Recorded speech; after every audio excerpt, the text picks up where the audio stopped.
Mainit na tinanggap ng mga empleyado ng inyong pambansang TV ang bagong talagang acting general manager ng PTV na si Maria Lourdes Choa Fagar. Ang detalye sa report ni Gav Villegas. Mainit na sinalubong ng mga kawani ng People's Television Network si PTV Acting General Manager Maria Lourdes Choa Fagar. Nakipagkamustahan siya at bumati sa mga empleyado ng network. Excitement at challenge ang kanyang naramdaman matapos siyang italaga ni Pangulong Ferdinand R. Marcos Jr. para pamunuan ng network.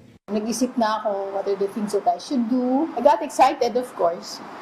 And it's a new chapter of my life. I used to work for a private company for 41 years. Isa sa una niyang ilalatag na plano para sa PTV ay ang pagpapaganda pa sa programming ng network. I'd like to put some entertainment, kahit na once a week lang. You know, it's to start off. And hopefully it will attract sales. Isa rin sa uunahin ni GM Choa Fagar ang pagpapaganda rin sa mga pasilidad ng network. I want start first with the physical, and then of course check into the operations, the programming.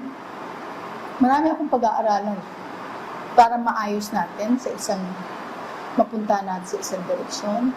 Ito naman ang mensahe ng bagong talagang General Manager para sa lahat ng empleyado ng PTV.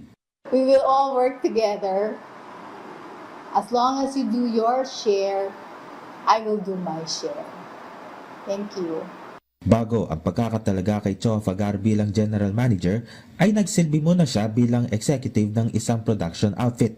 Nakatakda ring tanggapin ni GM Choa Fagar ang Ading Fernando Lifetime Achievement Award sa 37 PMPC Star Awards for Television.